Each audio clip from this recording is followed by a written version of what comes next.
가피플 말씀 테마. 나는 그때 하나님을 이해할 수 없었다. 나의 아버지는 고신교단에서 목회하시던 목사님으로 정말 경건하신 분이었다. 그리고 교회를 전심으로 사랑하셨다. 조그만 개척교회의 담임 목사였는데 교회를 위해 40일 동안 금식 기도를 하시다가 그만 17일째 되던 날 하나님의 부르심을 받고 세상을 떠나셨다. 당시 나는 하나님을 이해할 수 없었다. 교회를 위해 금식하며 기도하는데 교회를 불같이 일으켜 세워주지는 않으시고 그 담임 목사를 데려가시면 어떻게 하자는 것인지 하나님이 원망스러웠다. 하지만 내가 당시 가장 이해하기 힘들었던 분은 하나님도 아버지도 아닌 바로 우리 어머니였다.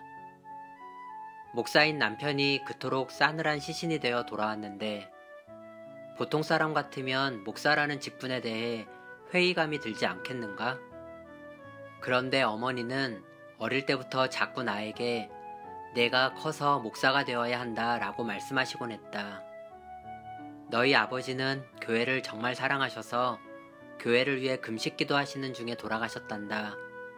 하나님께서 너무 빨리 부르셔서 미처 열매를 거두지 못하셨지. 그러니 자식인 내가 아버지의 뒤를 이어서 열매를 거두어야 한다. 막내인 나에게 아버지 뒤를 이어 목사가 되라고 하시는 어머니의 말이 견딜 수 없이 싫었다. 어머니는 겉으로 온순하고 착한 내가 목사감이라고 생각하셨던 것 같다. 속은 바리새인과 같았는데 말이다. 몇 년 전 미국 집회를 마치고 어머니가 계시는 시카고에 들렀다가 어머니로부터 놀라운 이야기를 들었다. 처녀 시절 예수님을 영접한 어머니는 예수님을 영접한 이후로 단 한 번도 하나님을 원망해 본 적이 없다는 것이다. 그 이야기를 듣는데 내 머릿속으로 지난날에 대한 필름이 빠르게 지나갔다.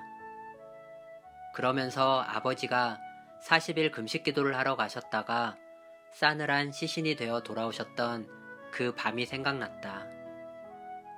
우리의 관점으로는 도저히 이해할 수 없었던 그날에도 어머니는 하나님을 원망하지 않았다는 것이다.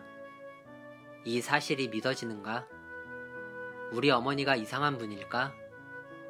생각도 없고 감정도 없고 남편이 죽든지 말든지 상관없는 분일까? 어머니의 관점과 하나님의 관점이 충돌하는 그날 밤을 상상해보자. 남편의 금식 기도를 통해 교회가 불같이 일어날 것이라 믿었던 어머니의 관점과 그런 남편을 데려가신 하나님의 관점이 충돌했을 때 얼마나 큰 투쟁이 있었겠는가? 얼마나 싸웠겠는가? 하나님을 원망하고 싶은 마음이 본능처럼 일어나는 그날 밤 우리 어머니는 자신의 본능과 얼마나 집요하게 싸웠겠는가? 끈질긴 어머니의 기도로 30살 때 내가 목회의 길로 들어섰다. 그리고 기도만 하고 미처 열매를 거두지 못하고 돌아가신 아버지의 기도의 열매를, 교회를 향한 그 기도의 열매를 자식인 내가 지금 말도 안 되는 놀라운 방법으로, 이유를 설명할 수 없는 신비한 방법으로 거두고 있는 것이다. 우리 어머니가 어린 나를 무릎에 앉혀놓고 눈물로 부르던 찬양이 하나 있다. 아, 하나님의 은혜로 이 쓸데없는 자, 왜 구속하여 주는지 난 알 수 없도다. 내가 믿고 또 의지함은 내 모든 형편 아시는 주님. 늘 보호해 주실 것을 나는 확실히 아네. 새 찬송가 310장 아 하나님의 은혜로. 풍랑은 잠잠하지 않았다. 아버지가 돌아가시고 사택을 비워줘야 하는 상황에서 우리 가정은 길거리로 나앉았다. 죽을 고생을 해야 할 만큼 풍랑은 여전히 거세게 일었다.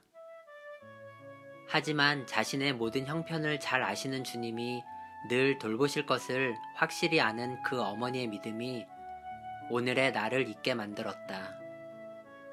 우리는 우리의 관점을 하나님의 관점 앞에 굴복시켜야 한다. 나의 관점을 내려놓지 않고서는 이 땅에서 일어나는 수많은 일들을 이해할 수 없다. 퍼즐 조각을 맞추듯이 오랜 시간이 지나고 돌아보면 하나님께서 모두 옳으시다는 것을 인정하지 않을 수 없다. 이찬수의 보호하심 중에서 가피플 말씀 테마. 나는 그때 하나님을 이해할 수 없었다.